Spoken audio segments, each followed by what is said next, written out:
After interrogating him, the Jewish leaders took Jesus from Caiaphas to the palace of the Roman governor. By now it was early morning, and to avoid ceremonial uncleanness, they did not enter the palace because they wanted to be able to eat the Passover. So Pilate came out to them and asked them, "What charges are you bringing against this man?" "If he were not a criminal," they replied, "we would not have handed him over to you." Pilate said, "Take him yourselves and judge him by your own law." "But we have no right to execute anyone," they objected. This took place to fulfill what Jesus had said about the kind of death he was going to die. Pilate then went back inside the palace, summoned Jesus, and asked him, "Are you the king of the Jews?" "Is that your own idea?" Jesus asked. "Or did others talk to you about me?" "Am I a Jew?" Pilate replied. "Your own people and chief priests handed you over to me. What is it that you have done?"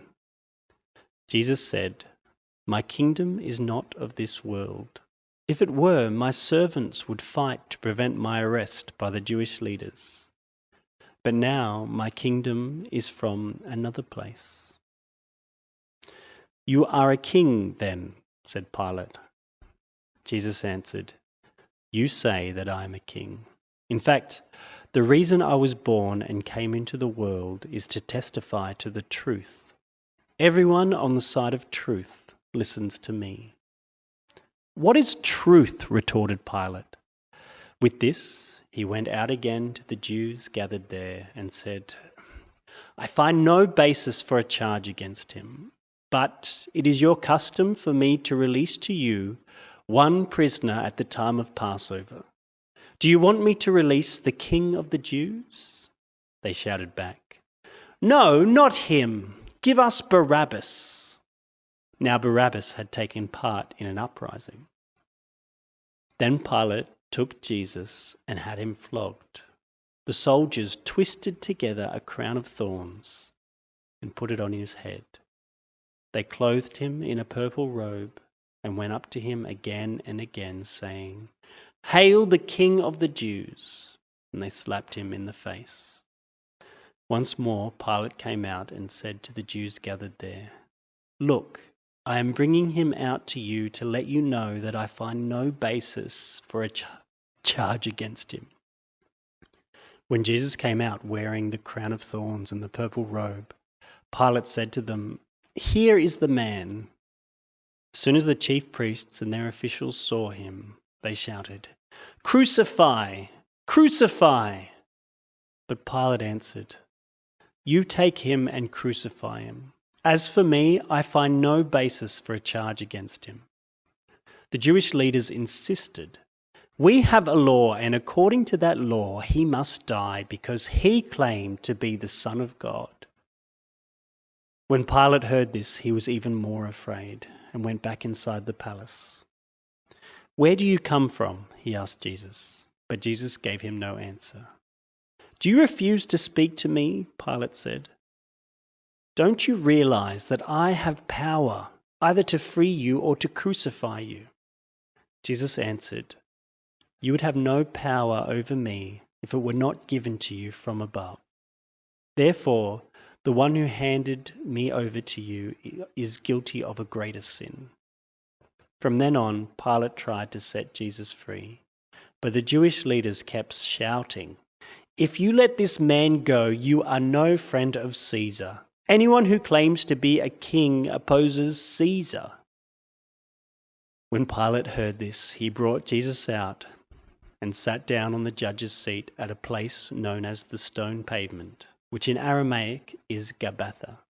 It was the day of preparation of the Passover. It was about noon.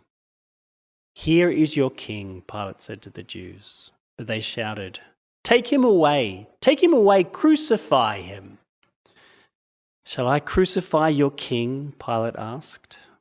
"We have no king but Caesar," the chief priests answered.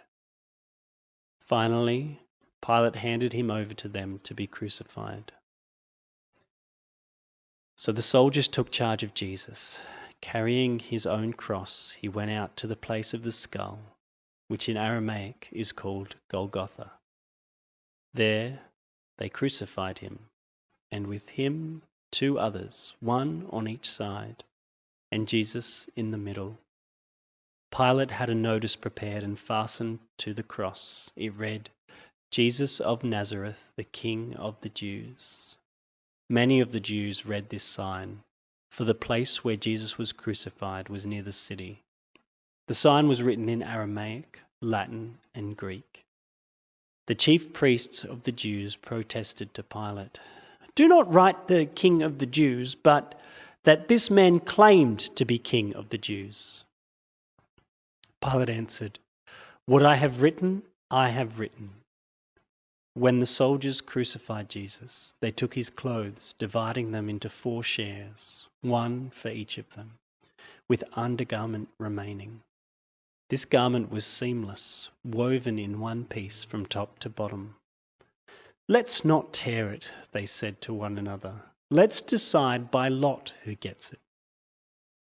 This happened that the scripture might be fulfilled that said, "They divided my clothes among them and cast lots for my garment." So this is what the soldiers did. Near the cross of Jesus stood his mother, his mother's sister, Mary the wife of Clopas, and Mary Magdalene.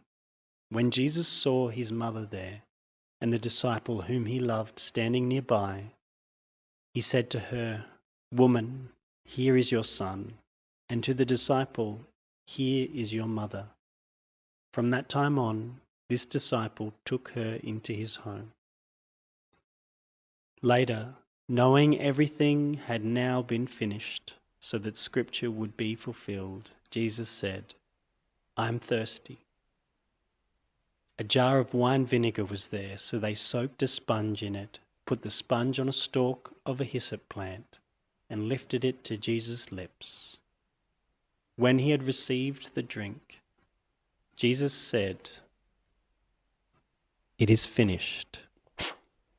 With that, he bowed his head and gave up his spirit.